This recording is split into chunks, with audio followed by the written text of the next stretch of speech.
Good morning, students.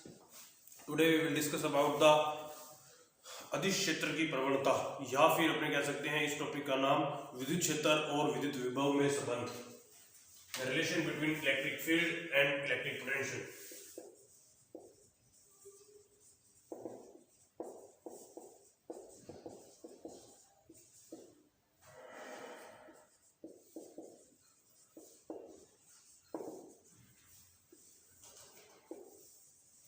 ये relation देखो होता है E बराबर माइनस का डेल V।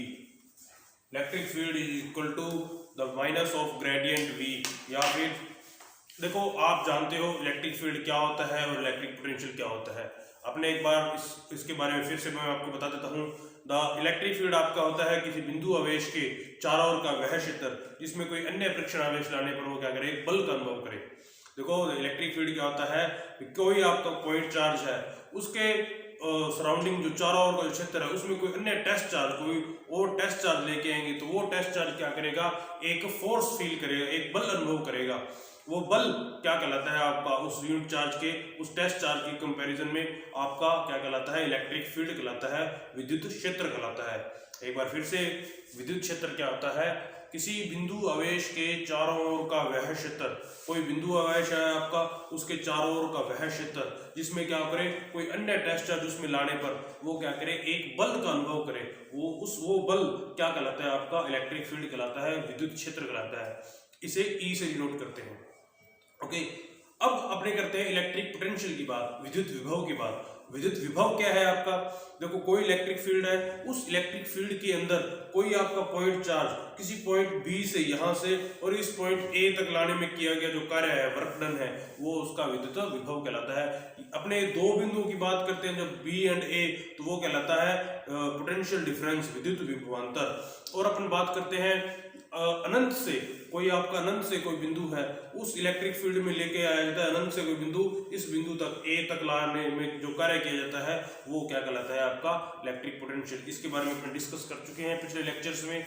आज अपनी बात करते हैं विद्युत क्षेत्र तथा विद्युत विभवांतर या विद्युत विभव में संबंध क्या होता है, E एंड V। रिलेशन होता है E इक्वल टू माइनस का ग्रेडियंट V, ठीक है, जहाँ ग्रेडियंट क्या होता है, एक ऑपरेटर होता है, V आपका क्या है, आपका विद्युत विभव है।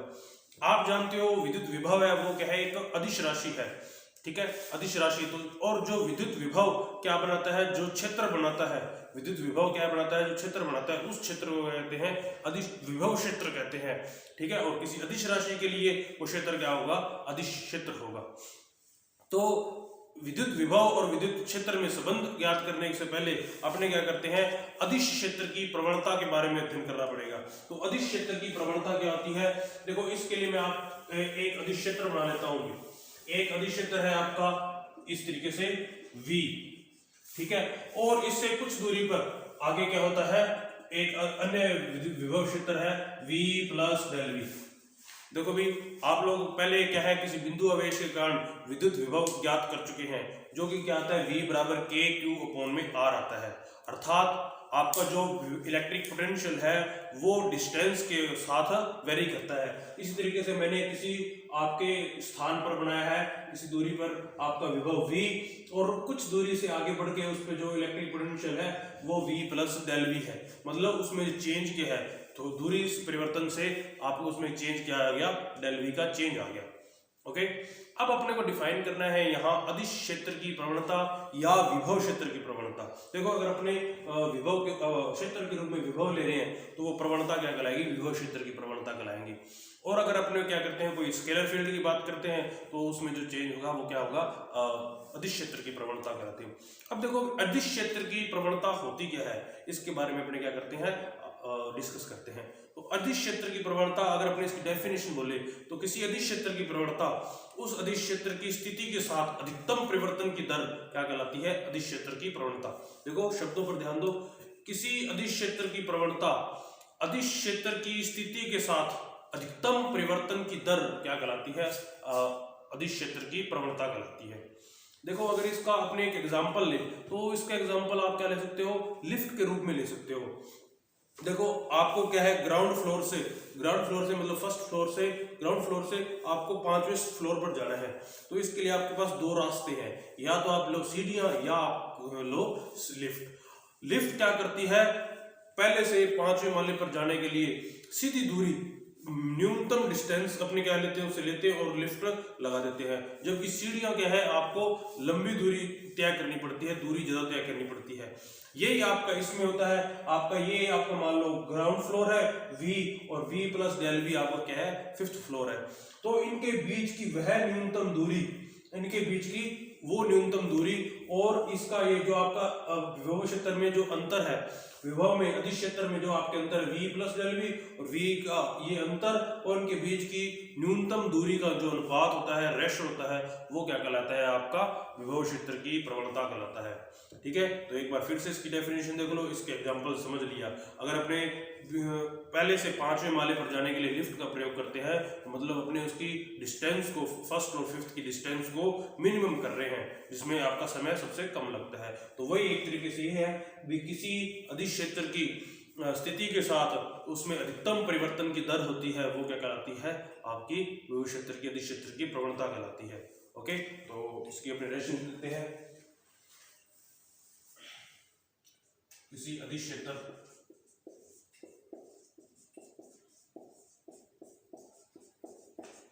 जैसे विभव क्षेत्र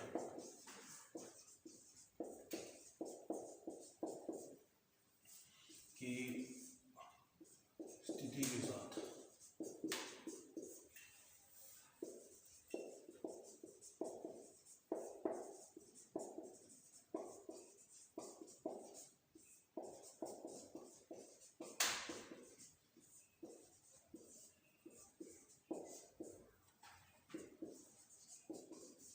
अधिक क्षेत्र की प्रवणता कहलाती है।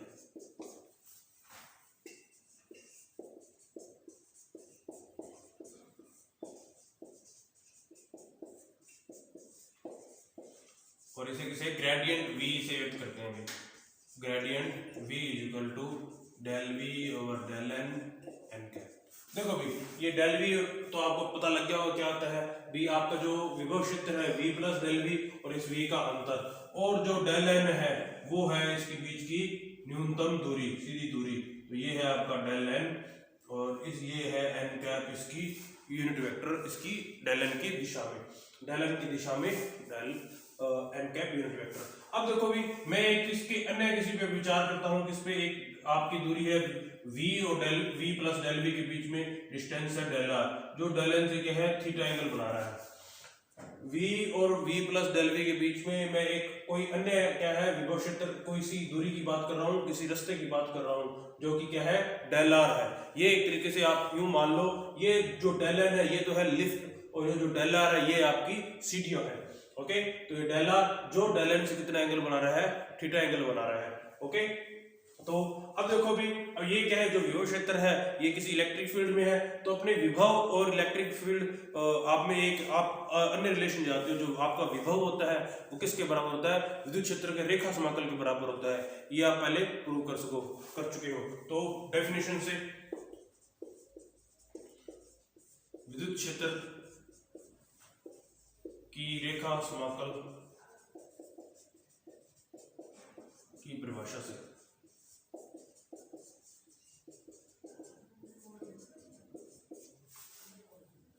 जो आपका डेल V होता है वो होता है माइनस का E dot del R। This equation number 1 दे दो, दिस इक्वेशन नंबर 2 दे दो।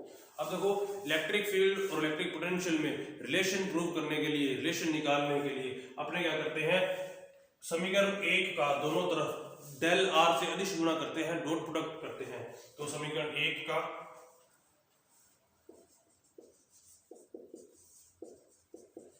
डेल R से अदिश गुणा करने पर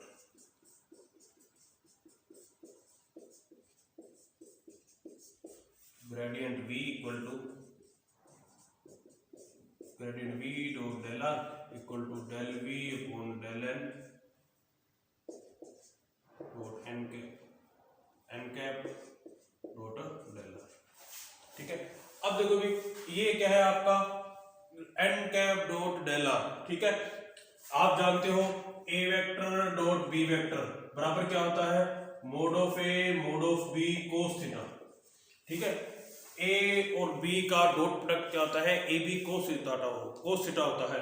तो अपने क्या करते हैं, इसको सोल्व कर लेते हैं n cap dot del r को a vector dot b vector से, तो कर दो सोल्व भी।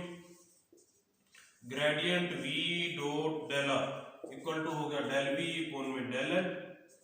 अब देखो भी ये n cap dot del r कैसे सोल्व होगा, इस एन कैप का मोड लो, डेल आर का मोड लो और कोस थीटा जो इनके बीच में एंगल है थीटा ये, ठीक है। अब देखो भी आप लोगों को पता होगा कोई भी यूनिट वेक्टर होता है उसका जब मोड किया जाता है तो उसकी वैल्यू कितनी आती है, 1 आती है। तो आपका एन कैप क्या है, यहाँ यूनिट वेक्टर है, इकाई सदिश है, तो इकाई सदिश का हमेशा परिमाण लिया जाता है तो 1 आता है। तो n cap dot del r क्या आएगा आपका, n cap dot del r देखो यहाँ से n cap dot del r आएगा आपका एन कैप का मोड, डेल आर का मोड और कोस थीटा। चूंकि एन कैप आपका 1 होगा तो डेल आर कोस थीटा, तो यहां लिख देते हैं अपने डेल आर कोस थीटा, ये लो, ठीक है। अब अपन को करना है इस डेल आर कोस थीटा को सोल्व भी। डेल आर कोस थीटा आपका क्या होता है, तो देखो डेल आर कोस थीटा अपने इसको कैसे सोल्व करेंगे, देखो ये आपका डेल एन है, ये आपका डेल आर है। अपने देखो इसको कुछ इस तरीके से बना लेते हैं, ये वाला, ये मान लो आपका डेल एन है और ये आपका क्या है थीटा, ये आपका जैसे ये आपके एक्स कोऑर्डिनेट होते हैं और वाई कोऑर्डिनेट होते हैं। देखो कैसे इस डेल एन का घटक लेना पड़ेगा अपने को, या डेल आर का इस डेल एन की दिशा में घटक, आप आपको इसको इस प्रकार में कह सकते हो, ये डेल आर है, ये डेल एन है, ठीक है। तो इस डेल आर का डेल एन की दिशा में घटक क्या होगा, डेल आर का डेल एन की दिशा में घटक, देखो ये होता है आप जिस के साथ एंगल लग रहा होता है वो क्या होता है, कोस थीटा होता है। तो डेल एन का डेल आर का इस दिशा में घटक होगा डेल आर कोस थीटा और इस दिशा में घटक होगा डेल आर साइन थीटा, अर्थात जो डेल एन है वो किसके बराबर होगा, डेल आर कोस थीटा के बराबर होगा। आगे बात समझ में, इसको थोड़ा और अगर मैं सिंपल शब्दों में कहूं तो इस प्रकार चलता है, ये आपका कोई आर है, ये एक्स है, ये वाई है, ये थीटा है, तो आर का जो एक्स घटक होता है वो आर कोस थीटा होता है और आर का जो वाई घटक होता है आर साइन थीटा होता है। ये आप 12वीं क्लास में बहुत अच्छे से पढ़ चुके हो, तो बस उसी का यूज मैं यहाँ करता हूँ। जो डेल आर का इस डेल एन की दिशा में जो घटक होगा कंपोनेंट होगा वो कितना होगा, डेल आर कोस थीटा, और जो कि किसके इक्वल है, डेल एन के इक्वल है। तो मैं यहाँ से डेल आर कोस थीटा किस इक्वल रख सकता हूँ, डेल एन के इक्वल लिख सकता हूँ। लिख दो gradient v dot del r equal to del v, ये यहाँ पे v था, डेल v अपॉन में डेल एन और यहाँ डेल एन, ये डेल एन से डेल एन कैंसिल, तो आपका gradient v dot del r किसके इक्वल आ गया, डेल v के इक्वल आ गया। ये आपके समीकरण कह सकते हो इसको 3, ठीक है। बस अब आपका ये काम है, एक तरीके से डेरिवेशन सोल्व है, बस आपको समीकरण 2 और समीकरण 3 को इक्वल रखना है। तो समीकरण 2 व 3 से रख दो, समीकरण 2 व 3 से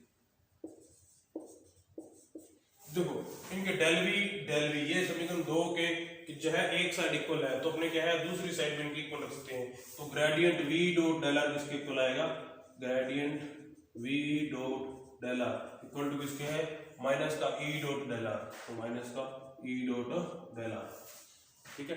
अब आप चूंकि दोनों तरफ डेल आर है तो कैंसिल कर सकते हो, तो e बराबर आ जाएगा माइनस का ग्रेडियंट v।